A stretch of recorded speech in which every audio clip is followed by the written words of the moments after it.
drunk, yelling at guests. I told him to leave. He grabbed my arm! She's lying! Hey, one at a time. Bree, step outside with me. Turn it off. Sarge, off. Now. I knew what he was asking me.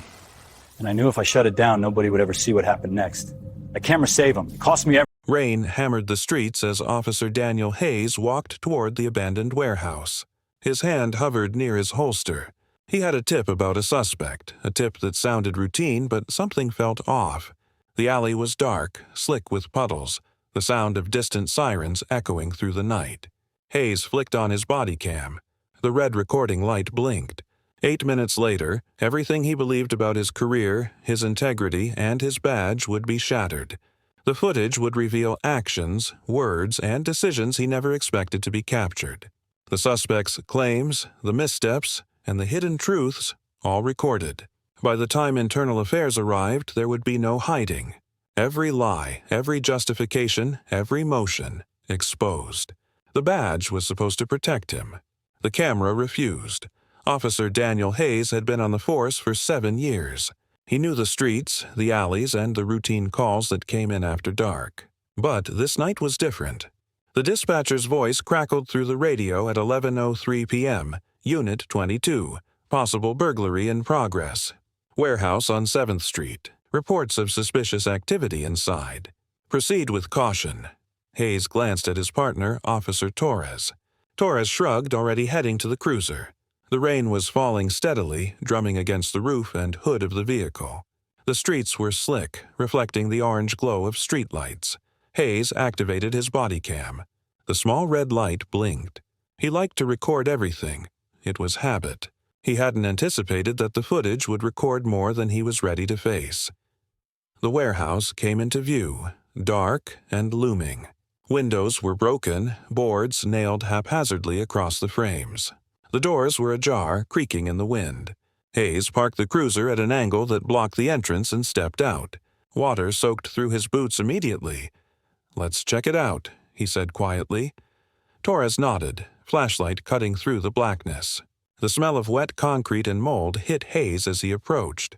He could hear the faint shuffle of footsteps inside. Hayes drew his weapon but kept it low. "Police! Show yourself!" A figure appeared near the far wall. A man in dark clothing, hunched over what looked like boxes of inventory. Hayes motioned for Torres to flank the other side. The man froze, then bolted toward the exit. Hayes and Torres gave chase, slipping on wet concrete as they ran. Hayes tripped but recovered, aiming his flashlight at the fleeing figure. "Stop! Police!" Hayes shouted. The suspect turned abruptly, swinging a metal pipe. Hayes dodged, feeling the strike graze his shoulder. His flashlight dropped, spinning across the floor. The body cam caught everything. The strike, the stumble, the figure moving toward a back exit. Hayes recovered, raised his weapon, and ordered the suspect down. The man ignored him, moving faster than expected. Hayes lunged, tackling the figure to the ground. The struggle was short but intense. Hayes could hear Torres calling for backup over the radio. Finally, Hayes cuffed the suspect. Breathing heavily, he searched him. A small bag of pills fell from the man's pocket. Hayes's eyes narrowed. The bag wasn't large, but the labels suggested controlled substances. He glanced at his body cam. Every movement, every word, every sound was recorded. Hayes stood, checking the perimeter. The warehouse was empty except for the suspect and scattered boxes. He called it in over the radio. Dispatch, suspect in custody. Evidence secured. Requesting transport. Torres arrived at his side, flashlight scanning the area. "Looks like a minor bust," he said. "At least we caught him before anything worse happened." Hayes nodded, but his mind wasn't on the catch. He reviewed the body cam feed in his mind. The swing of the pipe, the stumble, the fall. Everything had been caught on camera. That small red light in the corner of his vision recorded not just the suspect, but Hayes's every reaction. By the time backup arrived, Hayes had already begun to process what the footage meant. The suspect had been combative, yes, but the body cam would show more than he anticipated. The angle, the movements, and the timing of his actions could be interpreted differently by anyone watching. He walked the suspect to the cruiser, reading him his rights as the camera continued rolling. Everything seemed routine, but Hayes felt the weight of the red light. It would not allow any omissions, any adjustments. At the precinct, Hayes processed the suspect and filed the initial report. The footage automatically uploaded to the department server, time-stamped, unedited. Hayes thought it would protect him. He believed the badge and the camera together guaranteed transparency. But as he sat back in his chair, he noticed something off in the playback. A moment in the footage, 8 minutes into the recording, looked different from what he remembered. The way he had moved, the way he had struck the suspect, it looked harsher, faster, more aggressive. Hayes frowned, rewinding the footage. He watched frame by frame. The red recording light continued to blink, capturing everything. And in that moment, Hayes realized that the Bodycam didn't interpret intent. It only recorded action, and action on camera could be judged differently. When Internal Affairs called the next morning, Hayes already knew the footage would be central to their review. The 8 minutes that seemed routine in real time had become critical. Every decision, every movement, every reaction would be scrutinized. The badge he wore was supposed to protect him, but the camera, his safeguard, would expose every detail. The 8 minutes of footage would change everything. The call from Internal Affairs came just after sunrise. Officer Daniel Hayes had barely finished his morning coffee when his phone buzzed. The message was brief. Report to IA immediately. Bring all related files and Bodycam footage. Hayes felt the weight in his chest. He knew the footage from the warehouse stop was clean. He followed protocol. Every movement documented. Every action deliberate. Yet something about the request unsettled him. He drove to the precinct in silence. Rain had returned, light at first, then heavier as he neared the city center. His cruiser rolled through wet streets, tires humming against the asphalt. Hayes rehearsed his words but knew there was no script for this. IA offices were quiet. White walls, harsh fluorescent lights, one long table in the center. 2 investigators, Lieutenant Calloway and Sergeant Price, sat waiting. Neither smiled. "Officer Hayes," Calloway began. "Take a seat." Hayes complied, placing his Bodycam in front of him. The red recording light blinked. He watched it carefully. A small comfort in an otherwise tense room. "We reviewed the complaint lodged by the suspect," Price said. "Marcus Cole." Hayes' eyes narrowed. He resisted arrest. "I followed procedure," Calloway nodded. "We understand that. But we have questions regarding the Bodycam footage. There are discrepancies in your movement compared to your report." Hayes leaned forward. "Discrepancies? Everything I did is on the camera. Every step, every reaction, every command I gave was recorded." Price tapped the screen in front of them. "We've pulled the footage from multiple sources. Your Bodycam, the warehouse security camera, a dash cam from a nearby patrol unit, all synced, and all show the same 8-minute window in slightly different angles." Hayes felt his pulse quicken. He had reviewed the Bodycam numerous times. It always matched his actions. "Then what's the issue?" Calloway pressed play. The footage filled the large monitor on the wall. Hayes watched as his movements appeared stiff, reactive, and at one point, striking the suspect in a way that, on screen, looked forceful. The reflection of the wet floor distorted the movement, making the action appear exaggerated.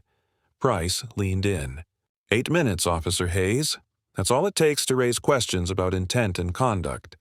IA is reviewing whether excessive force occurred. Hayes' stomach sank. He had acted in real time, responding to a suspect with a weapon. Every strike had been defensive, every command lawful. Yet the camera, objective as it was, had recorded a narrative open to interpretation. Calloway continued. "We need your statement on this. What occurred, step by step. Be precise. Any misstatement could complicate the review." Hayes exhaled. He recounted the events. The dispatch call, arrival at the warehouse, pursuit, the suspect swinging the pipe, the fall, the cuffing, and the discovery of the bag of pills. Every action, every word repeated exactly as it happened. Price asked questions, probing timing, positioning, and his reasoning for specific movements. Hayes answered without hesitation. He maintained professionalism, but the awareness that the footage could contradict him gnawed at his confidence. When the statement was complete, Calloway reviewed the footage again, pausing at critical frames. Hayes observed carefully. Each pause magnified the smallest details: hand placement, foot movement, the slight tilt of his head. The camera captured nuance that human memory filtered out. After an hour, Calloway and Price leaned back. "We'll submit this for full review. You're suspended pending investigation. You may return after clearance, but no field duties until the review is complete." Hayes felt a cold weight in his chest. "So, the badge doesn't protect me." "Not fully?" Calloway shook his head. "The badge ensures you follow procedure. The Bodycam ensures we can verify it. 8 minutes of footage can determine perception and accountability. That's all IA requires." Hayes nodded, swallowing hard. He collected his belongings, keeping the Bodycam carefully in its case. Every step out of the room felt heavier than the last. He returned to the locker room. Fellow officers offered nods or silence. No one spoke of the stop, the complaint, or the investigation. Hayes changed out of his uniform, leaving his jacket and holster behind. His badge felt heavier than usual. Outside, the rain continued to fall. The city was gray, wet, and cold. Hayes walked to his car, replaying the 8 minutes in his mind. Every action, every movement, every detail recorded. The camera's objectivity made the truth indisputable, but it also made perception flexible. By the time he reached home, he had replayed the footage in his head dozens of times. He knew he had done nothing wrong. He also knew IA could interpret the recording differently. The badge alone could not defend him. He set the Bodycam on the table, red lights still blinking, and watched. 8 minutes, enough to decide his career. 8 minutes, enough to expose actions that could be questioned. Hayes realized the balance of trust and accountability had shifted. The badge didn't protect him as much as he believed. The next call from IA would determine the next steps. Hayes didn't know if the footage would clear him or condemn him. All he knew was that those 8 minutes would dictate everything. The next day, Officer Daniel Hayes returned to the precinct to secure a copy of his Bodycam footage. The rain had stopped, but the streets were slick, reflecting neon signs and traffic lights. Every step toward the building felt heavy. He passed through the main entrance, greeted by officers moving about, silent but observant. Hayes went straight to the evidence room. The digital server hummed steadily, the screens displaying lists of uploaded files. He logged in and located the Bodycam recording from the warehouse stop. The original timestamp matched his recollection, 11:03 p.m. to 11:11 p.m. The footage was clean. Every movement, every action, every word he had said was documented. He copied the file to a secure flash drive, then checked the system logs. Something caught his attention. The file had been accessed twice after upload. One access was automated for archival, but the other had been manual, and the username belonged to Lieutenant Calloway from IA. Hayes's heart sank. He reviewed the footage again, frame by frame. 8 minutes recorded in high definition. The suspect's movements, his own defensive actions, the stumble over the wet floor, all captured without distortion. Yet, he knew IA could interpret the footage differently. Angles, reflections, and context could change perception. Hayes knew he had to act fast. He reached out to Officer Torres, explaining the situation quietly. Torres nodded, understanding the gravity. Hayes wasn't facing a complaint about negligence. This was a full-scale review that could end his career. Together, they compared the Bodycam footage to the warehouse security camera. The frames lined up, but the angle made Hayes's defensive move appear aggressive. A split-second adjustment of posture or hand position could be misinterpreted as excessive force. Hayes realized that, without context, perception alone could dictate judgment. He contacted his union representative to ensure the footage would remain protected. The union advised him to remain in the station while they verified the file integrity. Hayes agreed. He sat in the office, watching the footage loop, analyzing each frame. A knock at the door interrupted him. Officer Riley, a colleague from another shift, entered. "I heard about IA calling you in," Riley said. "I want to make sure you're okay. You know how easily 8 minutes can be twisted." Hayes nodded. I know. The footage is clean, but the interpretation could go either way. Riley pulled up a chair. If you need a witness, I was there during the stop. I can corroborate your actions. Hayes felt a slight relief. Having a credible officer to back him up could strengthen his position. He handed Riley the flash drive. Check the footage. Tell me if anything looks out of place to you. Riley watched intently. Minutes passed as the recording played. Everything looks standard, he said. Defensive, controlled. Nothing excessive, Hayes exhaled. That's what I thought. But IA will focus on perception. They'll pause, replay, analyze, and twist any movement that can look wrong. Riley leaned forward.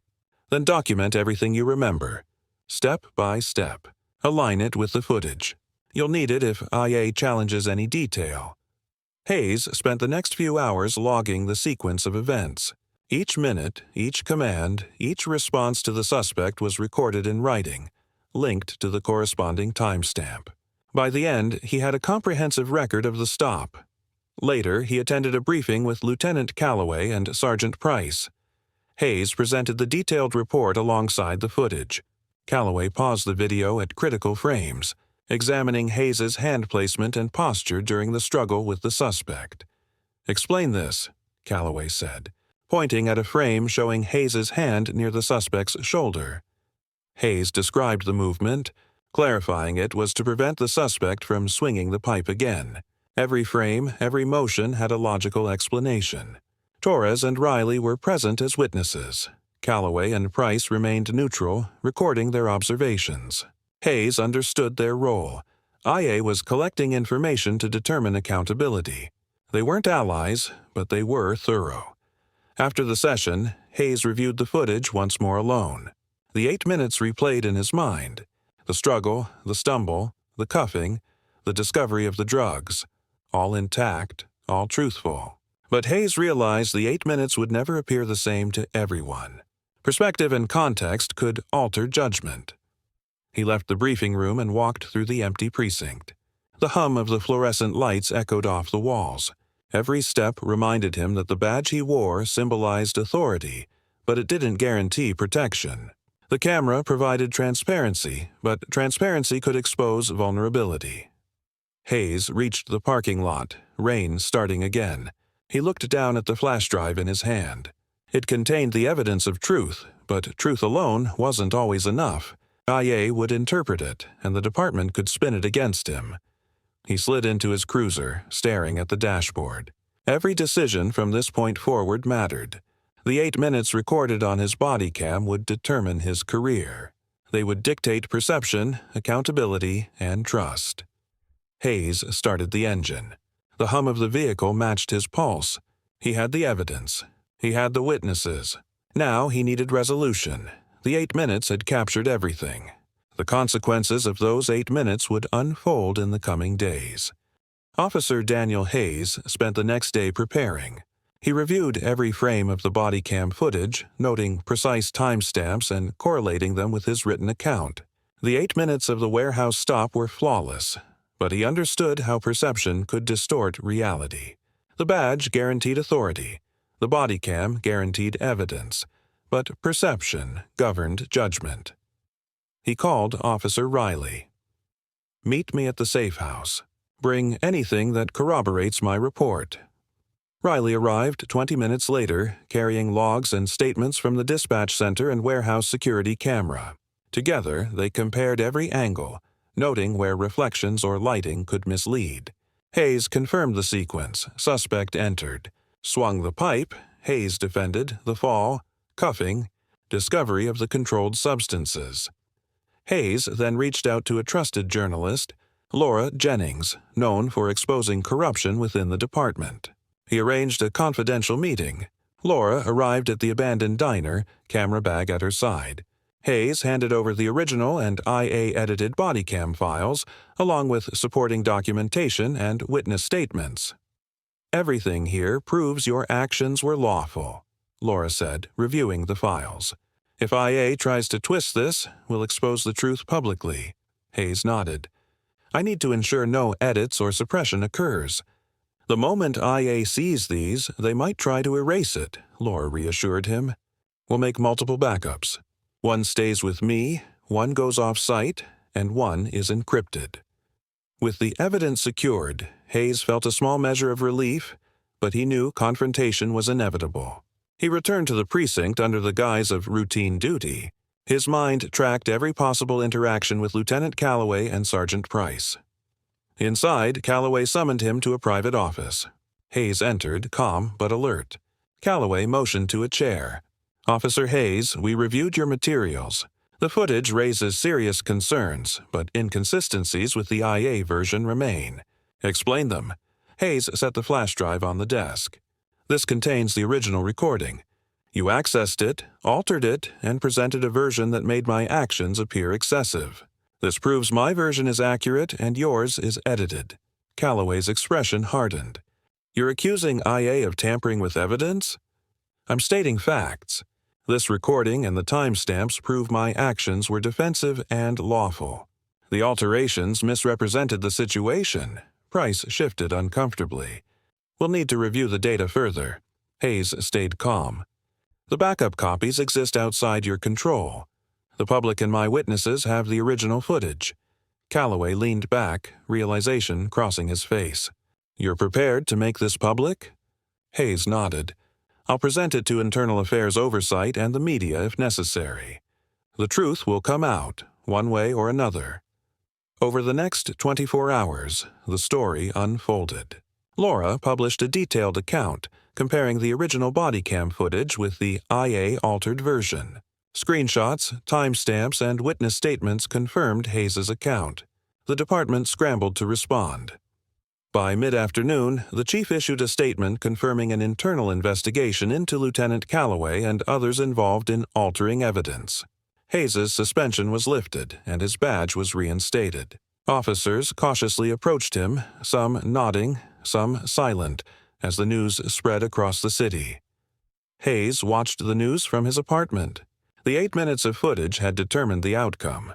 Every movement, every decision, every action captured by the camera had been scrutinized, analyzed, and now vindicated him. Riley called to confirm the warehouse logs and dispatch records were also backed up off-site. Hayes acknowledged. Together, they had ensured no suppression of evidence could occur again. Laura's final message to him came that evening. "The story is trending. Public support is solid. Your actions and evidence are now indisputable." Hayes leaned back, badge in hand. The weight he had felt for days lifted slightly. The camera had exposed every truth, every reaction, and every justification. It had also revealed the manipulation that almost destroyed his career. The 8 minutes of footage that started as a routine stop had become the decisive factor. Transparency, accountability, and preparation had protected him. The badge was a symbol, but the camera and evidence secured the reality of what had occurred. Hayes knew this wasn't the end. The department would continue to face scrutiny, and those responsible for tampering would face consequences. But for now, justice had prevailed. He set the flash drive aside and opened his phone. Recording his own briefing, he created a step-by-step guide on securing Bodycam footage and protecting against evidence tampering. The guide would be free to officers nationwide, ensuring no other career could be jeopardized by manipulation. Hayes uploaded the guide, titled Protecting the Truth, Bodycam Security Protocols. His eyes stayed on the blinking red light of his own phone camera. Every truth left a trace. Every action was recorded, and this time, he made sure the trace was untouchable. The badge had survived, the evidence was intact, and the 8 minutes had exposed everything. Hayes knew the next video would tell a new story, but this time, those who followed him would have a free guide to protect their careers and integrity. The camera light blinked once more, steady and unwavering, recording a future where transparency ruled, and justice could not be manipulated.